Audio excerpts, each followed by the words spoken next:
Joining us now to reflect on his life are Judy Woodruff, Jeffrey Brown, and Linda Winslow, former executive producer of this program.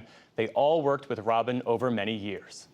First, my sympathies to each of you on the loss of your dear friend. Thank you. Judy, I know Robin was for you not just a treasured colleague, he was also an inspiration. In what ways? He was, Jeff, and I have to say I'm heartbroken, as everyone is today who knew Robin. He was not only one of the most important mentors in my life, he was a dear friend. I talked to his son, Ian, today, who said that right up until the end of his life, Robin was following the news. He said he insisted on talking about what was in the news, literally right up until the very last day he was alive. And you know, that was the consummate newsman. That's who Robin was. He's the reason I joined the NewsHour when he and Jim expanded it, made it the NewsHour in 1983. They had this amazing chemistry. They were not only extraordinary journalists, they had this kind of magic between the two of them. And I can tell you that it was so much so that when just a few months into the NewsHour, and I was still getting my feet wet, Jim had a heart attack, and I was asked to fill in for just a few months, and I could not have done it without Robin. Robin gave me the confidence to sit at the desk and keep going. And so, yes, he was a mentor and an inspiration for his entire life. Jeff, how did Robin influence you as a journalist and leave a real imprint on your work? Well, profoundly, Jeff. I've been like Judy and Linda, I'm sure I've been hearing from colleagues all day long who recall stories and the gratitude that we all feel. For me, it's simple but profound. I mean, he was the exemplar. He was the model. I met him when I was young, and as you often are when you're young, you're trying to figure out what you want to do, and in this case, what kind of journalist could I be, and what kind of journalism could I do? And there was Robin. I distinctly remember, and this goes back more than 30 years, sitting at the table with him for our editorial meeting and, you know, thinking to myself, where else would I want to be but listening to him talk about the news, think about what we would be doing that night. He had the most capacious mind. He was interested in everything. So world affairs, literature, and he brought all of that to bear on the news, and it had an incredible impact on all of us.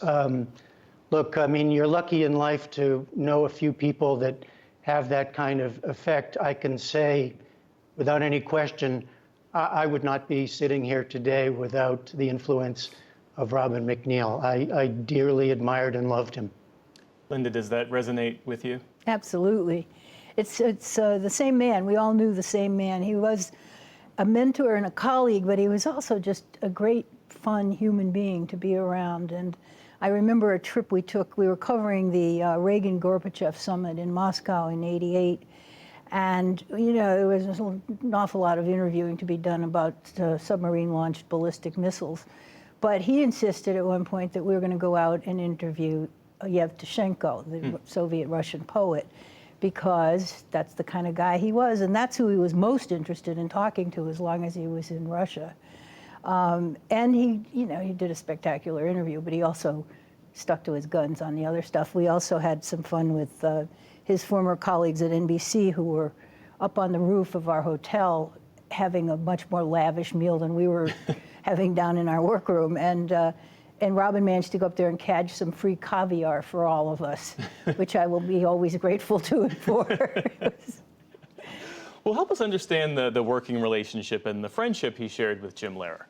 It was truly unique. And that's, I think, one of the things that resonated with everybody I've talked to today. Because of their friendship, they created an atmosphere of respect for each other and having each other's backs. There was never any concern about being knifed in the back by your colleague or colleagues.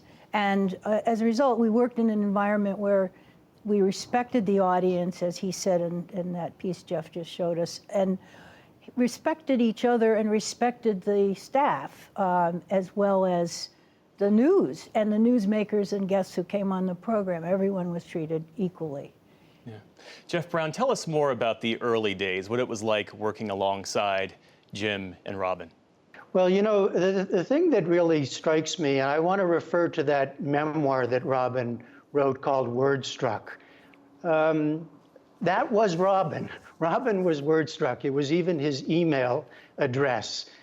The man was besotted with words. He loved writing them. He loved speaking them. He loved the history of them. He loved the geography of them. And therefore, those two wonderful documentaries he did about the story of English and American. And that showed up in the journalism. I mean, if you're a person who loves to go out into the world and you're interested in all kinds of things and want to tell stories, and then you have this capacity to use words to write them and tell those stories, and then you have this incredible voice. I remember Jim would always say, he certainly said it to me, that Robin could read the phone book, right, and make it sound like great literature, which was true. Yeah. But he also had the ability to use words to practically turn journalism into a kind of literature. And that you ask about what it was like working with him, that's what it was like, because you kind of saw that interest in the world, but also the ability to convey it. And I think when I talk to people, when I think about the impact on my own life, and I hope my own work, that's what comes through, is that love of telling stories, that love of using words, and that love of, you know, reaching out to talk to people that way. Mm.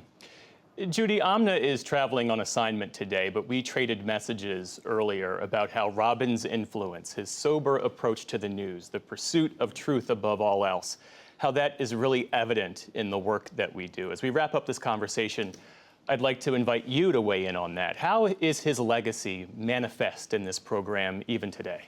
It is manifest in so many ways, Jeff. I'm glad. I'm not at all surprised to hear that you and Amna were trading messages about it, as you said, overseas.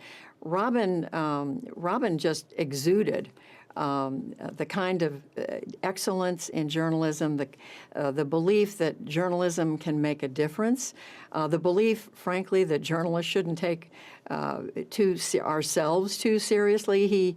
I can't tell you the number of times I would be talking to him, and he'd remind me that journalism is about the stories that we're covering, and not about the person doing the reporting.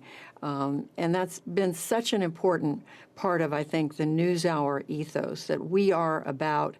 The NewsHour is about reporting on the most important things that are happening and sharing that with the American people, sharing that with our audience. Robin believed that to his very core. He had the kind of integrity that you have to imagine in many ways today. He set an example that just by his being there, just by his doing his job, the rest of us knew that was the gold standard.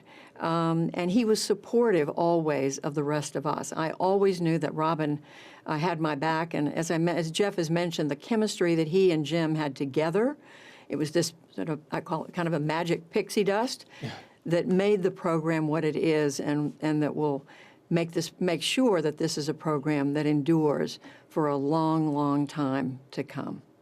Judy Woodruff, Jeffrey Brown, Linda Winslow, our thanks to each of you for sharing your memories and special connections to Robert MacNeil. We appreciate it. And as we mourn his loss, we invite you to share your memories of Robert MacNeil on our website. That's pbs.org/newshour.